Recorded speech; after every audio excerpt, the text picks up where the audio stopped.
Muslim ಸಂಘಟನೆಗಳು ಹಾಗೂ ವಿರೋಧ ಪಕ್ಷಗಳು ಈ ಮಸೂದೆ ಮಂಡನೆಗೆ ಭಾರಿ ವಿರೋಧವನ್ನ ವ್ಯಕ್ತಪಡಿಸಿದವೆ. ಕೇಂದ್ರ ಬಿಜೆಪಿ ಸರ್ಕಾರ ಜಾರಿಗೆ ತಂದಿರೋ ವಕ್ಫ್ ಮಸೂದೆಯು ಕೂಡ ತುಂಬಾನೇ ಬಯಾಸ್ ಆಗಿದೆ. 1995ರ ಕಾಯ್ದೆಯ 9ನೇ ಸೆಕ್ಷನ್ ಮತ್ತು ಉಪ ಸೆಕ್ಷನ್ಗಳನ್ನು ಸೇರಿಸಲಾಗಿದೆ. ಇದರ ಜೊತೆಗೆ ಇಬ್ಬರು ಮುಸ್ಲಿಮೇತರರನ್ನ ಮಂಡಳಿಗೆ ತುರ್ಕೋದಕ್ಕೆ ಬಿಜೆಪಿ ಸರ್ಕಾರ ಹವಣಿಸ್ತಾ ಇದೆ. ಮುಸ್ಲಿಮೇತರರು ವಕ್ಫ್ಗೆ ದಾನವಾಗಿ ನೀಡಿದ ಆಸ್ತಿ ವಕ್ಫ್ಗೆ ಸೇರೋದಿಲ್ಲ ಅಂತ ಅದನ್ನ ಸರ್ಕಾರದ ಸುಪರ್ದಿಗೆ ತೆಗೆದುಕೊಳ್ಳೋ ಸಂಚನ್ನ ಕೇಂದ್ರ ಸರ್ಕಾರ ಹೆಣೆದಿದೆ. ನಮಸ್ಕಾರ. ದೇಶದಲ್ಲಿ ತೀವ್ರ ಚರ್ಚೆ, ವಿರೋಧ ಮತ್ತು ಜಿದ್ದಾಜಿದ್ದಿಗೆ ಕಾರಣ ಆಗಿರೋ ವಕ್ಫ್ ತಿದ್ದುಪಡಿ ಮಸೂದೆಗೆ ಲೋಕಸಭೆಯಲ್ಲಿ ಅನುಮೋದನೆ ಸಿಕ್ಕಿದೆ. ಕೇಂದ್ರ ಸಂಸದೀಯ ವ್ಯವಹಾರಗಳ ಸಚಿವರಾಗಿರೋ ಕಿರಣ್ ರಿಜಿಜು ಪ್ರತಿಪಕ್ಷಗಳ ಭಾರಿ ವಿರೋಧದ ನಡುವೆಯೂ ಕೂಡ ಲೋಕಸಭೆಯಲ್ಲಿ ಮಸೂದೆಯನ್ನು ಮಂಡಿಸಿದ್ದಾರೆ. ಅಲ್ಲದೆ ವಕ್ಫ್ ಮಸೂದೆಗೆ ಉಮ್ಮೀದ್ ಅನ್ನೋ ಮರುನಾಮಕರಣವನ್ನ ಮಾಡಲಾಗಿದೆ. ಮುಸ್ಲಿಂ ಸಂಘಟನೆಗಳು ಹಾಗೂ ವಿರೋಧ ಪಕ್ಷಗಳು ಈ ಮಸೂದೆ ಮಂಡನೆಗೆ ಭಾರಿ ವಿರೋಧವನ್ನ ವ್ಯಕ್ತಪಡಿಸಿದವೆ. ಈ ಮಸೂದೆಗೆ ಅನುಮೋದನೆ ಪಡೆಯುವ ಮುನ್ನನೇ ಲೋಕಸಭೆಯಲ್ಲಿ ಪರ ವಿರೋಧ ಚರ್ಚೆಗಳು ಮಾಡಲಾಯಿತು. ಸದನದಲ್ಲಿನ ಸಂಖ್ಯಾಬಲದ ಆಟದಿಂದ ಸರ್ಕಾರ ಅದನ್ನ ಅಂಗೀಕರಿಸಿತು. ಇನ್ನು ಈ ಮಸೂದೆ ಪಾಸ್ ಆಗ್ತಾ ಇದ್ದಂತೆನೆ ಹೈದರಾಬಾದ್ ಸಂಸದ ಅಸಾದುದ್ದೀನ್ ಓವೈಸಿ ಬಿಲ್ ಪ್ರತಿಯನ್ನ ಹರಿದು ಆಕ್ರೋಶವನ್ನ ವ್ಯಕ್ತಪಡಿಸಿದ್ರು.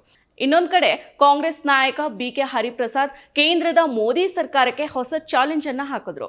ವಕ್ಫ್ ಬಿಲ್ಲಿಗೆ ಸಂಬಂಧಿಸಿದಂತೆ ಆಕ್ರೋಶವನ್ನ ಹೊರಹಾಕಿರೋ ಕಾಂಗ್ರೆಸ್ ನಾಯಕ ಹರಿಪ್ರಸಾದ್ ಅನ್ಯ ಧರ್ಮೀಯರನ್ನ ನೇಮಕ ಮಾಡೋದಾದ್ರೆ ತಿರುಮಲ ತಿರುಪತಿ ದೇವಸ್ಥಾನದ ಟ್ರಸ್ಟ್ಗೆ ಬೇರೆ ಧರ್ಮದವರನ್ನ ನೇಮಕ ಮಾಡ್ತೀರಾ ಅಂತ ಕಿಡಿಕಾರಿದ್ರು. ಹಾಗಿದ್ರೆ ಇಷ್ಟೊಂದು ಜನ ಯಾಕೆ ವಕ್ಫ್ ಮಸೂದೆ ಅಂಗೀಕಾರ ಆಗಬಾರ್ದು ಅಂತ ಕಿಡಿಕಾರ್ತಾ ಇದ್ದಾರೆ, ಅಪೋಸ್ ಮಾಡ್ತಾ ಇದ್ದಾರೆ ಅನ್ನೋದನ್ನ ತಿಳಿಯೋಣ.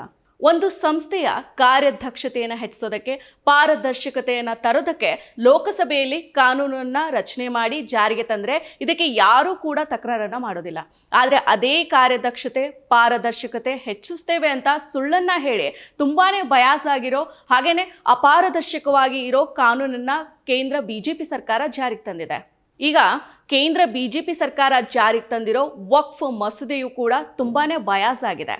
ಪ್ರಧಾನಿ ಮೋದಿ ಸರ್ಕಾರ ಲೋಕಸಭೆಯಲ್ಲಿ ವಕ್ಫ್ ತಿದ್ದುಪಡಿ ಮಸೂದೆಯನ್ನ ಮಂಡಿಸಿದೆ. ಇಡೀ ಮೋದಿ ಸರ್ಕಾರ ಈ ಮಸೂದೆ ಅಂಗೀಕಾರಕ್ಕೆ ಒಗ್ಗಟ್ಟಾಗಿತ್ತು. ಬಿಹಾರದ ನಿತೀಶ್ ಪಕ್ಷವು ಕೂಡ ಈ ಮಸೂದೆಯನ್ನ ಬೆಂಬಲಿಸೋದಾಗಿ ಘೋಷಣೆಯನ್ನ ಮಾಡಿತ್ತು. ಬಿಜೆಪಿ ಮತ್ತು ಎನ್ಡಿಎ ಮಿತ್ರ ಪಕ್ಷಗಳಾದ ಜೆಡಿಯು ಮತ್ತು ಟಿಡಿಪಿಗಳು ಮಸೂದೆಯನ್ನ ಬೆಂಬಲಿಸ್ತಾ ಇದ್ದಾವೆ.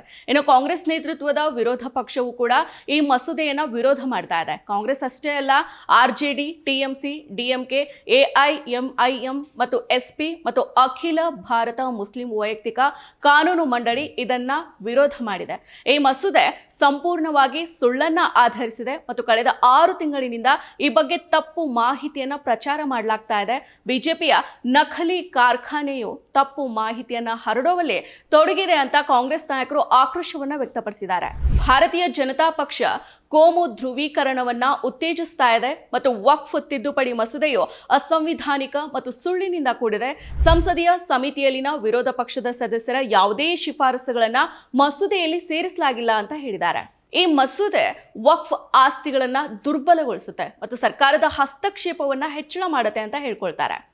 ಈ ವಕ್ಫ್ ಮಂಡಳಿಯ ಮಸೂದೆ ತಾರತಮ್ಯದಿಂದ ಕೂಡಿದೆ. ಸಂವಿಧಾನದ 14, 25 ಮತ್ತು 26ನೇ ವಿಧಿಗಳ ಅಡಿಯಲ್ಲಿ ಮೂಲಭೂತ ಹಕ್ಕುಗಳ ನಿಬಂಧನೆಗಳನ್ನು ಉಲ್ಲಂಘಿಸುತ್ತೆ ಅಂತ ಅಖಿಲ ಭಾರತ ಮುಸ್ಲಿಂ ವೈಯಕ್ತಿಕ ಮಂಡಳಿ ವಾದ ಮಾಡುತ್ತೆ.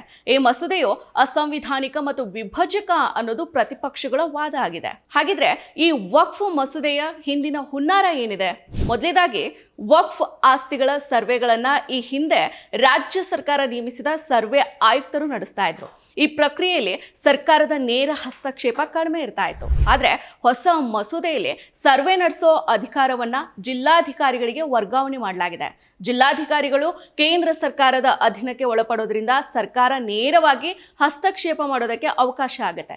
ಇದರ ಪರಿಣಾಮ ಸರ್ಕಾರಕ್ಕೆ ವಕ್ಫ್ ಆಸ್ತಿಗಳ ಮೇಲೆ ಹೆಚ್ಚಿನ ನಿಯಂತ್ರಣ ಸಿಗುತ್ತೆ.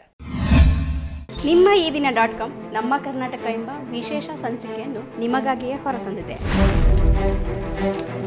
ಕರ್ನಾಟಕದ 50 ವರ್ಷಗಳ ಎಲ್ಲ ವಿಷಯಗಳನ್ನು ಒಮ್ಮೆಗೆ ಓದಿ ನಿಮ್ಮ ಮಕ್ಕಳಿಗೂ ಓದಿಸಿ.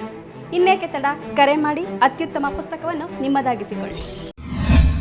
ಇನ್ನು ಎರಡನೇದಾಗಿ ವಕ್ಫ್ ಬೋರ್ಡ್ಗೆ ಯಾವುದೇ ವ್ಯಕ್ತಿ ಅಂದರೆ ಮುಸ್ಲಿಮೇತರ ವ್ಯಕ್ತಿಯೂ ಕೂಡ ತಮ್ಮ ಆಸ್ತಿಯನ್ನು ಸೆಕ್ಷನ್ 104 ಅಡಿಯಲ್ಲಿ ವಕ್ಫ್ಗೆ ದಾನವಾಗಿ ನೀಡಬಹುದಿತ್ತು. ಆದರೆ ಈಗ ಆ ಸೆಕ್ಷನ್ 104 ಅನ್ನ ತೆಗೆದು ಹಾಕಲಾಗ್ತಾ ಇದೆ. ಅಲ್ಲದೆ ಕೆಲವು ನಿರ್ಬಂಧಗಳು, ಕಟ್ಟುಪಾಡುಗಳನ್ನ ಹೇರಿದೆ. ಇಸ್ಲಾಂ ಧರ್ಮವನ್ನ ಕನಿಷ್ಠ 5 ವರ್ಷ ಪಾಲಿಸಿದ ವ್ಯಕ್ತಿ ಮಾತ್ರನೇ ತಮ್ಮ ಆಸ್ತಿಯನ್ನ ವಕ್ಫ್ಗೆ ನೀಡೋಕೆ ಸಾಧ್ಯ ಅಂತ ಹೇಳಿದೆ. ಆ ಮೂಲಕ ಮುಸ್ಲಿಮೇತರರು ವಕ್ಫ್ಗೆ ದಾನವಾಗಿ ನೀಡಿದ ಆಸ್ತಿ ವಕ್ಫ್ಗೆ ಸೇರೋದಿಲ್ಲ ಅಂತ ಅದನ್ನ ಸರ್ಕಾರದ ಸುಪರ್ದಿಗೆ ತೆಗೆದುಕೊಳ್ಳೋ ಸಂಚನ್ನ ಕೇಂದ್ರ ಸರ್ಕಾರ ಹಿಂದಿದೆ. ಇನ್ನು ಮೂರನೇದಾಗಿ, ನಿರ್ದಿಷ್ಟವಾಗಿ ಯಾವುದೇ ಆಸ್ತಿ ವಕ್ಫ್ ಆಸ್ತಿನೇ ಅಲ್ಲ ಅಂತ ನಿರ್ಧರಿಸುವಲ್ಲಿ ವಕ್ಫ್ ಮಂಡಳಿಗೆ ಅಧಿಕಾರವನ್ನು ನೀಡಿದ 1995ರ ಕಾಯ್ದೆ ಸೆಕ್ಷನ್ 40ಅನ್ನ ರದ್ದುಗೊಳಿಸಲಾಗಿದೆ. ಆ ಮೂಲಕ ಆಸ್ತಿ ಮೇಲಿನ ವಕ್ಫ್ ಮಂಡಳಿಯ ಸಂಪೂರ್ಣ ಅಧಿಕಾರವನ್ನು ಕಿತ್ಕೊಳ್ಳಲಾಗಿದೆ. ಇನ್ನು ನಾಲ್ಕನೇದಾಗಿ, ಕೇಂದ್ರ ಅಥವಾ ರಾಜ್ಯ ವಕ್ಫ್ ಮಂಡಳಿಗಳಲ್ಲಿ ಮಹಿಳೆಯರು ಅಥವಾ ಮುಸ್ಲಿಮೇತರ ಸದಸ್ಯರನ್ನ ನೇಮಕ ಮಾಡಬೇಕು ಅನ್ನೋ ನಿಯಮ ಇರಲಿಲ್ಲ. ಆದರೆ ಈಗ ಮುಸ್ಲಿಮೇತರ ಮಂಡಳಿಯಲ್ಲಿ ಇರಬೇಕು ಅನ್ನೋ ನಿಯಮವನ್ನ ರೂಪಿಸಲಾಗಿದೆ. 1995ರ ಕಾಯ್ದೆಯ 9ನೇ ಸೆಕ್ಷನ್ ಮತ್ತು ಉಪ ಸೆಕ್ಷನ್ಗಳನ್ನು ಸೇರಿಸಲಾಗಿದೆ. ಇದರ ಜೊತೆಗೆ ಇಬ್ಬರು ಮುಸ್ಲಿಮೇತರರನ್ನ ಮಂಡಳಿಗೆ ತುರ್ಕೋದಕ್ಕೆ ಬಿಜೆಪಿ ಸರ್ಕಾರ ಹವಣಿಸ್ತಾ ಇದೆ. ಇದರಿಂದಾಗಿ ಮುಸ್ಲಿಂ ಅಲ್ಲದವರು ಅಂದರೆ ಹಿಂದೂಗಳು ಸೇರಿದಂತೆ ವಕ್ಫ್ ಮಂಡಳಿಯ ಸದಸ್ಯರಾಗ್ತಾರೆ.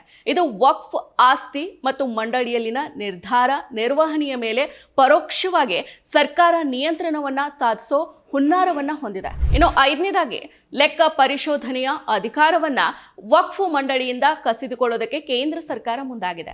ಈ ಹಿಂದೆ ವಕ್ಫ್ ಮಂಡಳಿಗಳಿಗೆ ಸಂಬಂಧಿಸಿದ ಖಾತೆಗಳ ಲೆಕ್ಕ ಪರಿಶೋಧನೆಯನ್ನ ಮಂಡಳಿಯೇ ನೇಮಕ ಮಾಡಿದ ಲೆಕ್ಕ ಪರಿಶೋಧಕರು ಮಾಡ್ತಾ ಇದ್ರು.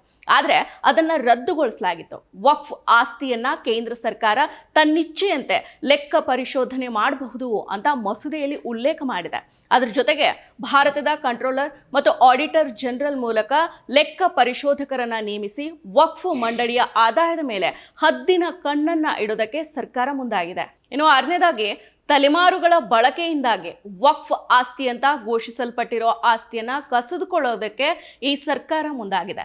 1995ರ ಕಾಯ್ದೆಯಲ್ಲಿ ಮುಸ್ಲಿಮರು ನಿರಂತರವಾಗಿ ಬಳಸ್ತಾ ಇದ್ದ ಸಾರ್ವಜನಿಕ ಭೂಮಿ ಅಥವಾ ಆಸ್ತಿಯನ್ನ ವಕ್ಫ್ ಆಸ್ತಿ ಅಂತ ಘೋಷಣೆ ಮಾಡೋದಕ್ಕೆ ಪರಿಗಣಿಸೋದಕ್ಕೆ ಅವಕಾಶವನ್ನ ನೀಡಿತು.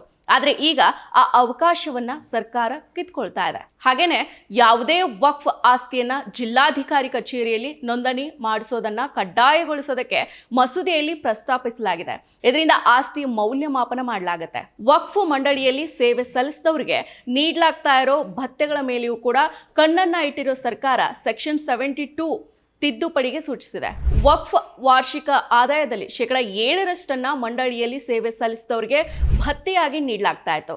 ಇದೀಗ ಆ ಭತ್ಯೆಯನ್ನ 5% ಇಳಿಸಿದೆ. ಇಷ್ಟು ಮಾತ್ರ ಅಲ್ಲದೆ ವಕ್ಫ್ ಮಂಡಳಿಯ ಸದಸ್ಯರು ಸಭೆಗೆ ಹಾಜರಾದಾಗ ನೀಡಲಾಗ್ತಾ ಇದ್ದ ಪ್ರಯಾಣ, ಊಟದ ಭತ್ಯೆಯನ್ನ ಕಸಿದುಕೊಳ್ಳೋದಕ್ಕೆ ಮೋದಿ ಸರ್ಕಾರ ಮುಂದಾಗಿದೆ. 1995ರ ಕಾಯ್ದೆಯ 3ನೇ ಸೆಕ್ಷನ್ಗೆ 3 ಉಪ ಸೆಕ್ಷನ್ಗಳನ್ನು ಸೇರಿಸಲಾಗಿದೆ. ಅದರಲ್ಲಿ 3B ಸೆಕ್ಷನ್ 1995 ವಕ್ಫ್ ಕಾಯ್ದೆಯ ಜಾರಿಗೆ ಬರೋದಕ್ಕೂ ಮೊದಲು ಅಥವಾ ನಂತರ ವಕ್ಫ್ ಆಸ್ತಿ ಅಂತ ಗುರುತಿಸಲಾದ ಅಥವಾ ಘೋಷಣೆ ಮಾಡಲಾದ ಯಾವುದೇ ಸರ್ಕಾರಿ ಆಸ್ತಿಯನ್ನ ವಕ್ಫ್ ಆಸ್ತಿ ಅಂತ ಪರಿಗಣಿಸೋದಕ್ಕೆ ಆಗೋದಿಲ್ಲ.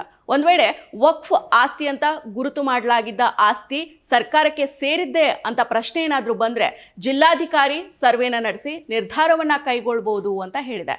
ಆ ಮೂಲಕ ಮುಸ್ಲಿಂ ಸಮುದಾಯದ ಬಹುತೇಕ ಆಸ್ತಿಯನ್ನ ಕಸಿದುಕೊಳ್ಳೋ ಹುನ್ನಾರ ಈ ಮಸೂದೆಯದ್ದಾಗಿದೆ. ಅಂದಹಾಗೆ ಹಲವಾರು ದೇವಾಲಯಗಳು ಸರ್ಕಾರಿ ಜಾಗದಲ್ಲಿನೇ ಇದ್ದಾವೆ. ಕಾಲಾನಂತರದಲ್ಲಿ ಆ ಭೂಮಿಯನ್ನು ದೇವಾಲಯದ ಹೆಸರಿಗೆ ನೀಡಲಾಗಿದೆ. ಅದೇ ರೀತಿ ಮಸೀದಿ ಅಥವಾ ವಕ್ಫ್ಗೆ ಸಂಬಂಧಿಸಿದ ಕೆಲ ಭೂಮಿ ಸರ್ಕಾರಿ ಜಮೀನುದಾಗಿದ್ದು ನಂತರದಲ್ಲೇ ಅದು ವಕ್ಫ್ ಹೆಸರಿಗೆ ಹಸ್ತಾಂತರ ಆಗಿರುತ್ತೆ. ಇದೀಗ ಅಂತಹ ಎಲ್ಲ ಭೂಮಿಯನ್ನು ಕಸಿದುಕೊಳ್ಳೋ ಕುತಂತ್ರ ಈ ಮಸೂದೆಯ ಹಿಂದಿದೆ. ಹಾಗೆ ನೋಡಿದ್ರೆ ಬಾಬ್ರಿ ಮಸೀದಿಯನ್ನ ಉರುಳಿಸಿ ಆ ಭೂಮಿ ರಾಮ ಮಂದಿರದ್ದು ಅಂತ ಬಲವಂತವಾಗಿ ಕಸಿದುಕೊಳ್ಳಲಾಯಿತು. ಧಾರ್ಮಿಕ ಭಾವನೆಯನ್ನ ಮುಂದಿಟ್ಟು ಆ ಜಾಗದಲ್ಲಿ ರಾಮ ಮಂದಿರ ಕಟ್ಟಬೇಕು ಅಂತ ಸುಪ್ರೀಂ ಕೋರ್ಟ್ ಆದೇಶವನ್ನ ನೀಡಿತ್ತು. ಇದೀಗ ವಾರಾಣಸಿಯ ಜ್ಞಾನವ್ಯಾಪಿ ಮಸೀದಿ, ಮಥುರಾದ ಶಾಹಿ ಈದ್ಗಾ ಮಸೀದಿಗಳನ್ನ ವಿವಾದಕ್ಕೆ ಎಳೆದು ಕಸಿದುಕೊಳ್ಳೋ ಯತ್ನವನ್ನ ಹಿಂದುತ್ವವಾದಿಗಳು ಮಾಡ್ತಾ ಇದ್ದಾರೆ. ಇದೀಗ ಹೊಸ ಮಸೂದೆಯಲ್ಲಿ ಪ್ರಸ್ತಾಪ ಮಾಡಲಾದ ಸೆಕ್ಷನ್ 3B ಮುಸ್ಲಿಂ ಸಮುದಾಯಕ್ಕೆ ಸೇರಿದ ಧಾರ್ಮಿಕ ಆಸ್ತಿಯನ್ನ ಕಾನೂನಾತ್ಮಕವಾಗಿ ಕಸಿದುಕೊಳ್ಳೋದಕ್ಕೆ ಅವಕಾಶವನ್ನ ಮಾಡಿಕೊಡುತ್ತೆ. ಜಿಲ್ಲಾಧಿಕಾರಿ ನಿರ್ಧಾರದ ವಿರುದ್ಧ ಕೋರ್ಟ್ ಮೊರೆ ಹೋಗೋದಕ್ಕೆ ಅವಕಾಶ ಇರುತ್ತೆ. ಆದರೂ ಅದು ಆಸ್ತಿಯನ್ನ ವಿವಾದಗೊಳಿಸಿ ಅತಂತ್ರಗೊಳಿಸುತ್ತೆ. ಒಟ್ನಲ್ಲಿ ಮುಸ್ಲಿಂ ಸಮುದಾಯದ ಆಸ್ತಿಯನ್ನ ಅವರಿಂದ ಕಸಿದುಕೊಳ್ಳೋದು, ಮುಸ್ಲಿಂ ಸಮುದಾಯಕ್ಕೆ ಹೆಚ್ಚಿನ ಆರ್ಥಿಕ ನೆರವಿನ ಆಧಾರ ಆಗಿದ್ದ ವಕ್ಫ್ ಆಸ್ತಿಗಳನ್ನ ತನ್ನ ನಿಯಂತ್ರಣಕ್ಕೆ ತೆಗೆದುಕೊಳ್ಳೋದು, ವಕ್ಫ್ ಆಸ್ತಿಯ ಆದಾಯದಿಂದ ವಕ್ಫ್ ಮಂಡಳಿಗೆ ನಡೆಸ್ತಾ ಇದ್ದ ಸಾಮಾಜಿಕ ಕಾರ್ಯಗಳಿಗೆ ಕೊಕ್ಕೆಯನ್ನ ಹಾಕೋದು ಕೇಂದ್ರದ ಹುನ್ನಾರ ಆಗಿದೆ. ಮೋದಿ ಸರ್ಕಾರ ಮಂಡಿಸಿರೋ ಈ ಮಸೂದೆ ಮುಸ್ಲಿಮರ ಧಾರ್ಮಿಕ ಆಚರಣೆಗಳು ಮಾತ್ರ ಅಲ್ಲದೆ ಸಾಮಾಜಿಕ ಚಟುವಟಿಕೆಗಳು ಕುಂಠಿತ ಕಾಣ್ತವೆ, ಕಡಿತ ಆಗ್ತವೆ. ಮುಸ್ಲಿಮರ ವಿರುದ್ಧ ನಿರಂತರವಾಗಿ ದ್ವೇಷವನ್ನ ಕಾರ್ತಾ, ಕೋಮು ವಿಷವನ್ನ ಹರಡ್ತಾ, ಕೋಮು ಪ್ರಚೋದನೆಯನ್ನ ಮಾಡ್ತಾ ಇರೋ ಬಿಜೆಪಿ ಈ ವಕ್ಫ್ ತಿದ್ದುಪಡಿ ಮಸೂದೆ 2024 ಯಾಕೆ ಜಾರಿಗೆ ತಂತು, ಅದ್ರ ಹಿಂದಿನ ಉದ್ದೇಶ ಏನು ಅನ್ನೋದನ್ನ ನೀವೇ ಅರ್ಥ ಮಾಡ್ಕೊಳ್ಳಿ.